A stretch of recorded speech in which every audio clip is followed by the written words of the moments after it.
on ne vous présente plus, mais je m'y tente tout de même, je m'y risque même. Vous êtes géographe de formation, vous êtes écrivain, vous êtes voyageur, ou plutôt écrivain-voyageur, avec ce tiret entre les deux qui fait qu'à la manière de la poule ou de l'œuf, on ne sait plus très bien qui de l'écriture, qui du voyage est la première instance. Dans les forêts de Sibérie, Bérésina, sur les chemins noirs, vous êtes auteur de nombreux livres, lauréat de nombreux prix, le Goncourt de la Nouvelle en 2009, le Renaudot en 2019 pour La Panthère des Neiges, qui a aussi rencontré ce formidable succès public avant d'être porté sur grand écran.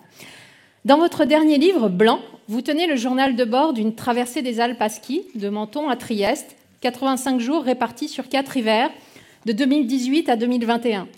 J'ai fait ce voyage qui était une immersion dans un des derniers espaces sauvages de l'Europe, qui est la haute altitude, puisque la technique, l'arraisonnement du monde et l'aménagement général du territoire vient réduire les immensités sauvages et les écosystèmes intouchés, et qu'il faut, pour retrouver une forme de sauvagerie, même si elle n'existe plus du tout sur aucun mètre carré du territoire européen, il faut monter en altitude.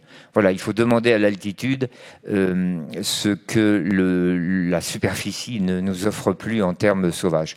Alors j'ai traversé avec un camarade les Alpes, le croissant alpin qui prend en écharpe le nord de l'Italie, des Alpes-Maritimes jusqu'à la Slovénie.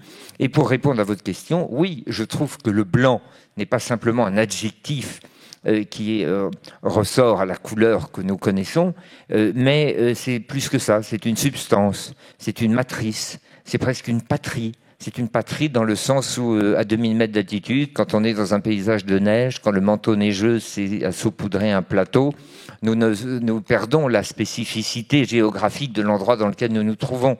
Et que nous soyons dans les Alpes-Maritimes, dans l'Engadine suisse, dans le Haut-Adige italien, dans le Tyrol autrichien ou dans les Alpes carniques de la frontière italo-slovène, nous sommes dans dans un même royaume où l'espace s'est aboli, où le relief s'est dissous et où le temps se dilate.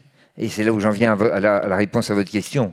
Le temps se dilate parce qu'il n'y a plus d'avenir, il n'y a plus de passé, on n'a plus de projet, on n'a plus vraiment de souvenirs, on n'a plus d'ambition, on n'a pas trop de regrets, on n'a qu'une ambition, c'est de se maintenir en vie, quoi, pour pas tomber dans la crevasse et surtout pour avancer un pas de plus jusqu'au refuge du soir. Donc on est entièrement consacré au mouvement, on se tient à la fine pointe de l'instant et en cela, oui, c'est une forme de dissolution, d'oubli du moi, quoi. Or, et je conclus la première partie de cette réponse, je conclus par là. Or, dans ma définition que je cherche à donner au voyage, il y a la nécessité de s'oublier soi-même. Un voyage n'est pas réussi, me semble-t-il, si on n'est pas sorti de soi, quoi. S'il s'agit d'aller simplement promener ce que nous sommes et la satisfaction que nous avons de notre propre conscience dans des paysages différents, alors selon moi, on a raté son voyage.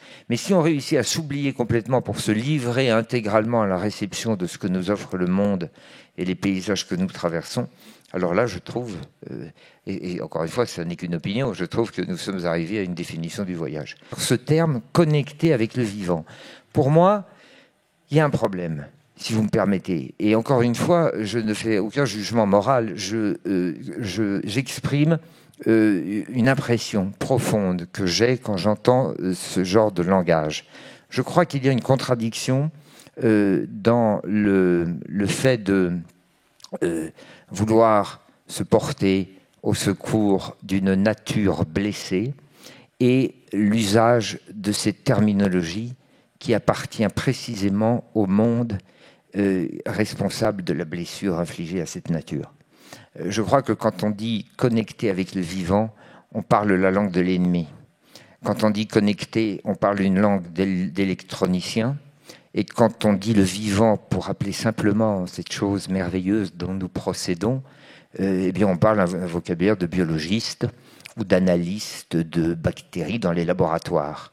Et je crois que quand on veut vraiment se présenter devant la nature avec tout son amour, eh bien on utilise des mots beaucoup plus simples, qui sont l'amour de la nature, la célébration des bêtes, le salut aux plantes, la jouissance de traverser une forêt, Des choses comme ça, quoi. Alors moi, je n'ai pas évidemment la profondeur psychique, ni intellectuelle, ni probablement culturelle pour utiliser des mots si savants que la connectique avec le vivant, mais c'est un mot qui me semble appartenir davantage à la langue de l'ennemi qu'à la langue de l'ami.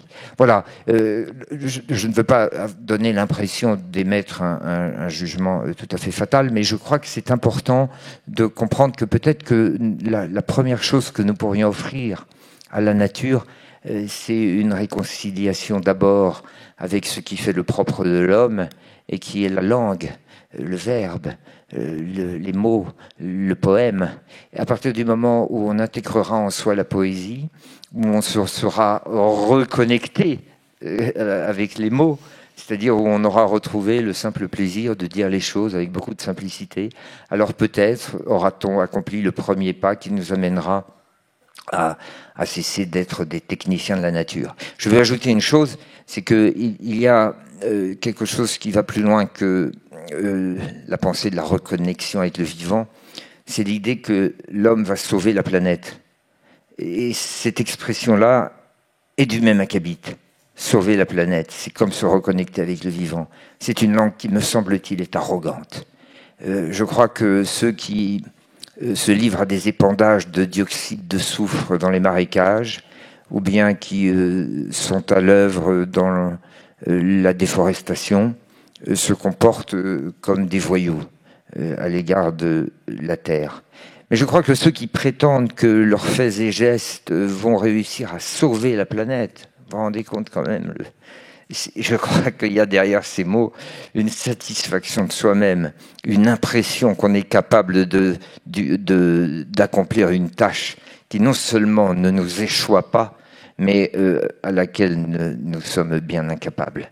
Si on veut faire quelque chose pour la condition humaine et pour la planète, il faut d'abord passer par sa propre transformation, quoi. Vous savez, il y a cette phrase de Rilke, de Rainer Maria Rilke, lorsqu'il s'adressait au jeune poète, dans les lettres à un jeune poète.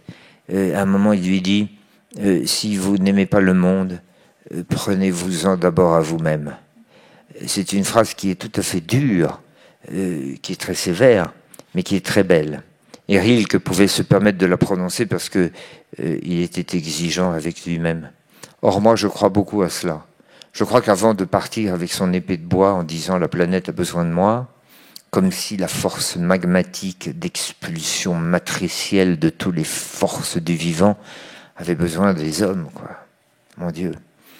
Comme si cette espèce d'extraordinaire explosion cosmique qui, il y a 4 milliards d'années, a créé la vie en séparant les données chimiques et en opérant ce saut de la chimie à la biologie, et en allant vers cette complexification et cette ramification évolutive qui a donné les plus incroyables efflorescences qui dépassent même toute notre imagination, comme si elle avait besoin de nous.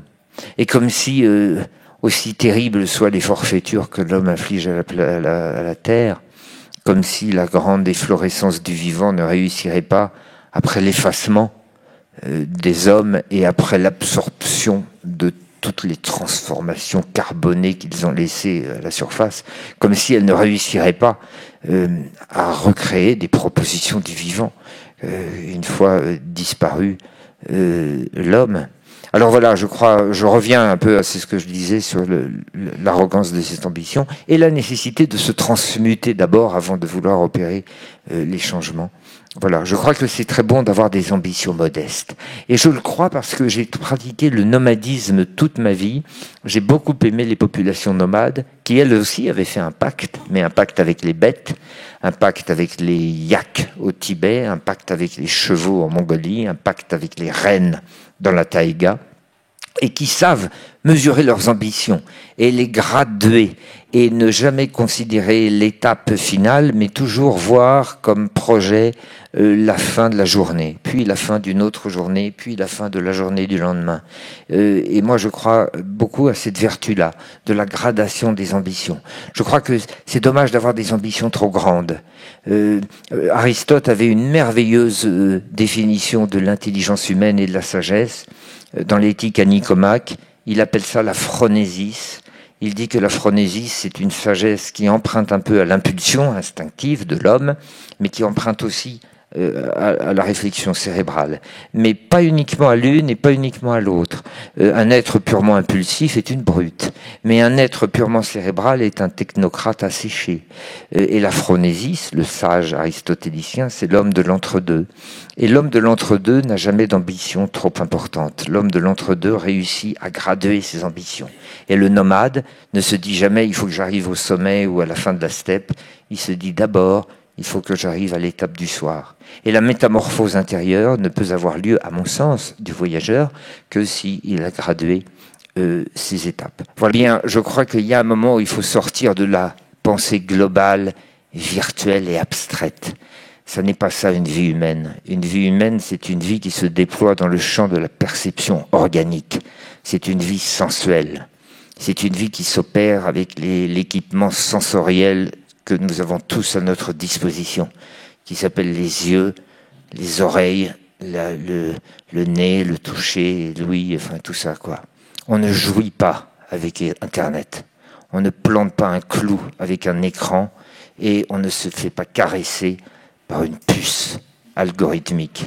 Or, l'alpinisme est une activité de la sensualité et du réel.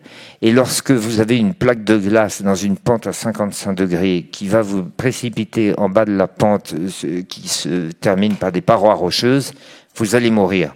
Et pourtant, il n'y a que 10 mètres à franchir.